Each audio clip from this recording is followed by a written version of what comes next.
បូងស្រឡាញ់គ្នាខ្លាំងណាស់ហើយធ្លាប់សន្យាគ្មានថ្ងៃបដូរផ្លូវស្រឡាញ់គ្នាលុះថ្ងៃចុងក្រោយអូនមិនចេញស្មុំតែប្រឹងគោហំថាស្មោះត្រានត្រើយបំភ្លេចអនុសាមិនចាំទៀតឡើយអូនមិនដឹងទេថាបែរនោះលីងឈុំនឹងអូនពេលណាព្រោះបងតែងតែសង្ឃឹមថាថ្ងៃណាមួយអូននឹងវិលត្រឡប់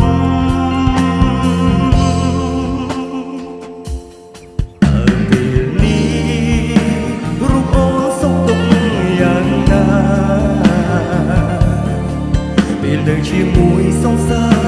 តើអូនមាននឹកដល់អូនទេតែពេលនេះរូបអូននៅជា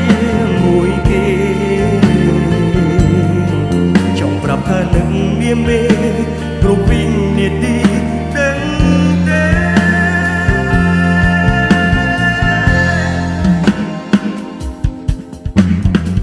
បាច់បាក់ស្នេហាដែលយើងខំសាងមកពេលជាយូរណាស់មកហើយតែចិនបងនៅតែនឹងរលឹងហើយកិនដល់អូនមិនដាច់ស្មើទោះបីពេលនេះពួកយើងទាំងពីរនាក់បានបែកគ្នាហើយក៏ដល់តែក្នុងសុបិនរៀងរាល់រាត្រីគឺមានតែថ្លៃណាស់បែបក៏មិនដេកទេក៏មិនជុំតែពេលដែលអត់ពីបងទៅគេនឹងមើលថែក៏នឹងស្ដាយពេលពេលកន្លងមកដែលយើងតែពីរនាក់ធ្លាប់សាំងមករួមគ្នាពេលនៅបែកគ្នាសង្ឃឹមថាអូននឹងឈប់ឯកាបាត់ក៏ងារបេះដូងកំព្រាត្រូវអូនបំបែកត្រូវអូនចាប់ដៃខ្ទេចអងហើយ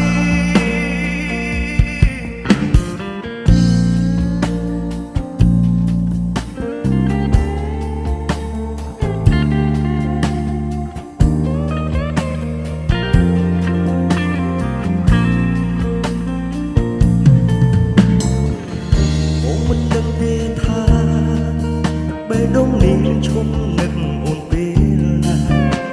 ព្រោះបងតែងតែសង្ឃឹមថាថ្ងៃណាមួយអូននឹងវិលត្រឡប់តែពេលនេះរូបអូនសុខទុក្ខយ៉ាងណាពេលនៅជាមួយសង្សារតើអូនមាននឹកដល់បងទេតែពេលនេះគឺអូននៅជាមួយគេចង់ប្រាប់ថានឹងមានមេគ្រប់វិនាទីដឹងទេ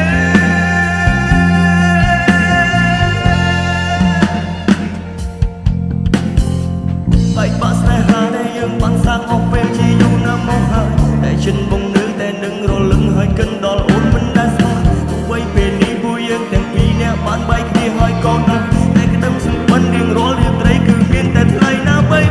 បងមិនដេកទេក៏មិនជុំតែពេលដែលអត់ពីបងទៅគេនៅមើលថែក៏នឹងស្ដាយពេលពេលកន្លងមកដែលយើងតែពីរនាក់ធ្លាប់សាំងមករួមគ្នាពេលនៅក្បែរគេសង្ឃឹមថាអូននឹងឈប់ឯកាបាត់ក៏ងារបេះដូងកំព្រាត្រូវអូនបំបែកត្រូវអូនចាប់ដៃខ្ទេចអង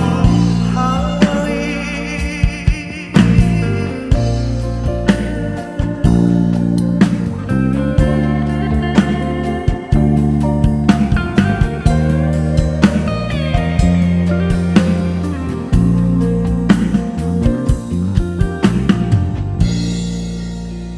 អរគុណបាទអរគុណ